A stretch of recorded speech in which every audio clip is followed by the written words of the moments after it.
Assalamualaikum warahmatullahi wabarakatuh. Bagaimana kabarnya? Semoga sehat-sehat selalu. Sebelum memulai pembelajaran kali ini, mari kita berdoa dulu menurut agama dan kepercayaan masing-masing. Berdoa dimulai. Terima kasih, bisa diakhiri. Pada pertemuan kali ini kita akan membahas tentang senyawa dan campuran yang ada di KD 3.7 dan KD 4.7. Pada pertemuan yang lalu kita sudah membahas klasifikasi materi. Klasifikasi materi ada 3, ada unsur, senyawa, campuran.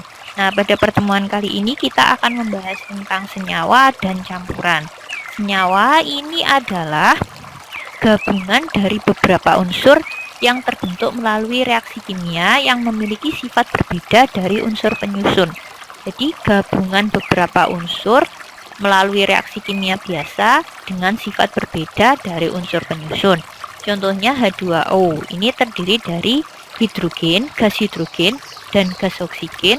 Nah, nanti akan menjadi air. Kemudian yang kedua, ini ada natrium dan klorida atau biasanya disebut dengan garam, dan CO2 atau biasa disebut dengan karbon dioksida.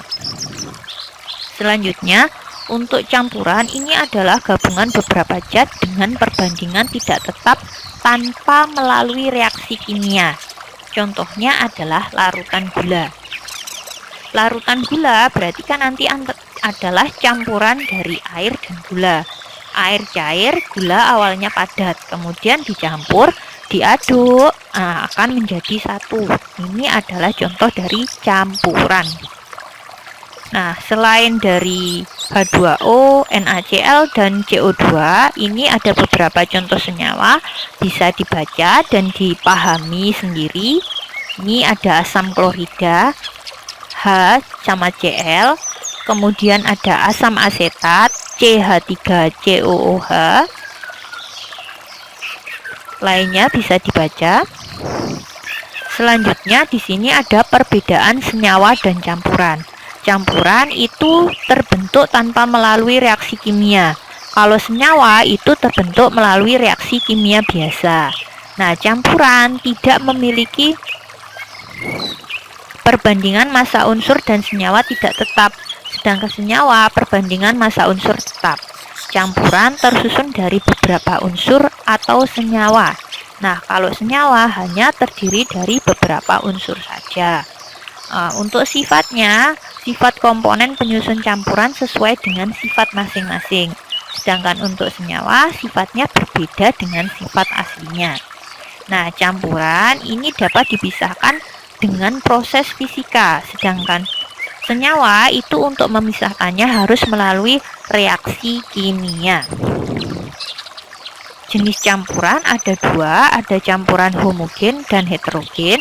Campuran homogen ini campuran antara 2 partikel yang sudah tidak bisa dibedakan lagi antar zat penyusunnya yang disebut juga dengan larutan. Contohnya larutan gula, larutan garam. Nah, jadi untuk larutan garam itu kan terdiri dari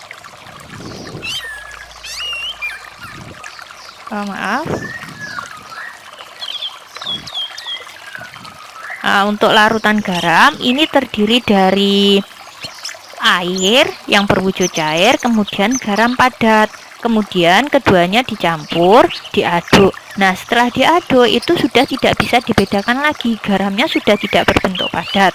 Nah, tetapi menyatu dengan air sehingga disebut juga dengan campuran homogen atau larutan. Nah, yang kedua di sini adalah campuran heterogen. Berarti antara komponen partikelnya itu masih bisa dibedakan. Contohnya larutan pasir, berarti di sini terdiri dari air dan pasir, air cair, pasir padat.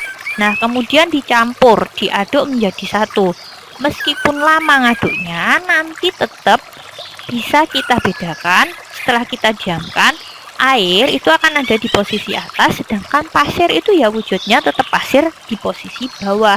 Sehingga ini partikel penyusunnya masih bisa dibedakan sehingga disebut dengan campuran heterogen. Nah, campuran heterogen ini dibedakan lagi menjadi koloid dan suspensi. Koloid ini partikelnya hanya dapat dilihat dengan mikroskop ultra, berarti sangat kecil. Sedangkan suspensi ini bisa dilihat dengan mikroskop biasa.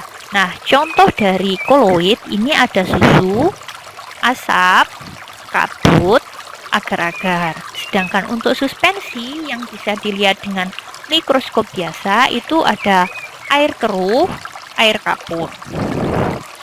Demikian untuk pertemuan kali ini, semoga bermanfaat.